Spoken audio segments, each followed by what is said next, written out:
And now, as the world turns, the program already in progress. I must be the happiest woman in the world right now. Everything in my life is so perfect.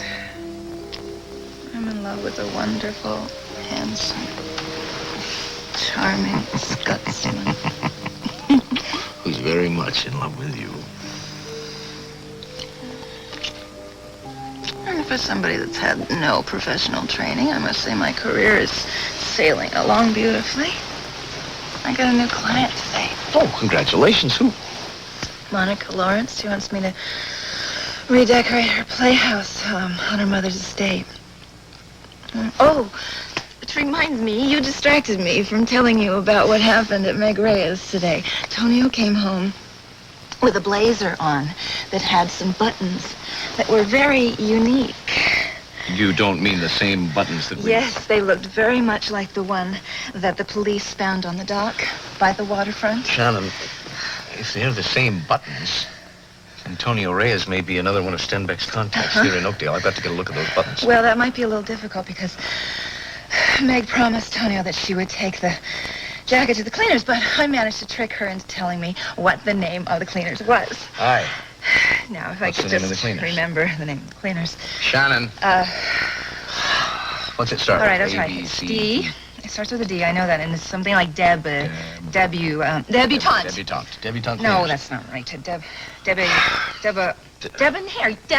cleaners. That's it. Let's call the police. No, right no, I'm now, not going to call the and we'll- police. They botch things up enough as it is. I'll track this down myself. Duncan, come here. Do you ever realize it always happens whenever we start to talk about James Stenbeck? What? That it puts a damper on things.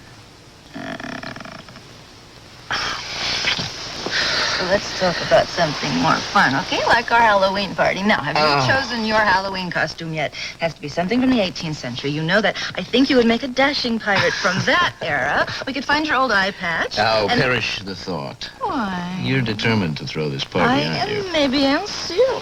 And I am going to almost finish the costume that looks exactly like what your grandmother is wearing in this portrait here. Your great-great-great-grandmother. But I don't know where I'm going to be able to find a brooch that's that special. Well, Uncle Earl is such an expert on antique jewelry.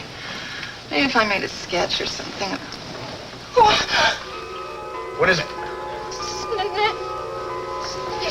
Don't move, Shannon. It's an Australian death adder. One of the deadliest, most poisonous snakes in the world. I'm sorry, Mr. Hughes. You just missed your wife. She and Detective Munson left the number where they're eating. No, thanks, Sullivan. That's fine. I'll catch up with them tomorrow. Do me a favor, though. Would you get that audio cassette for me now? Sure. Thanks. Sorry. Tom, hi. Mom, Earl, isn't it a tad late for you guys to be down at the police station? Well, I want to see if there are any new developments in the Stenbeck case. We just came from your dad's house. Yes, where Earl kept his eye on Barbara and Emily all evening long. You saw they were whispering at each other all during dinner. So I am convinced that Stenbeck is in contact with both of them. Now, Lisa's agreed to keep an eye on them at fashion. So what are you doing here? Anything that the Argus should know about? Well, I came down to listen to that tape of the phone call that Hal received the other day. You know, remember the woman from Florida who was so shaken up by Stenbeck and then she finally got cut off? I was hoping that maybe I could recognize a voice or pick up something in the conversation. I don't know. I think that's a great idea. In fact, Earl, I think you and I should listen to it, too. Where is this tape? Officer Sullivan's getting it right now. Well, I'll see what's keeping him. Anyway, I'm sure that Lisa wants to have a word alone with you. Oh. Well, darling, Bob says that things didn't go so good for you and Margo in New York. No, but we did sit together on the flight on the way home, and she relaxed a little bit for the first time. I even had her laughing once or twice. I definitely made some progress. You did? I did. Oh, darling, that is wonderful. It really, have you spoken to her? No, wait a minute. You know what you ought to do?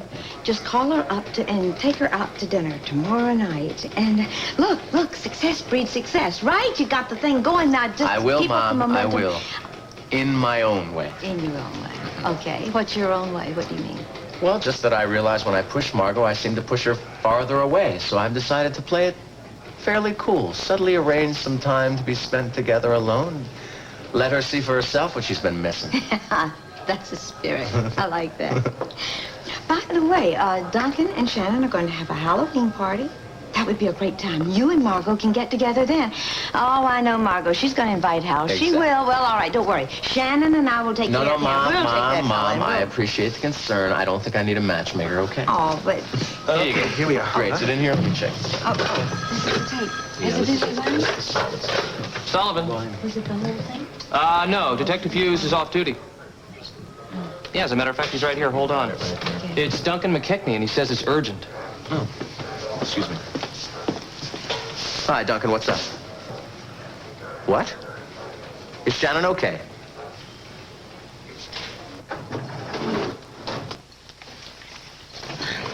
Hello, Meg. Josh, what are you doing here? I want to talk to I you. don't want to talk to you. And we got a few things straight, lady, because I'm not leaving here till we do.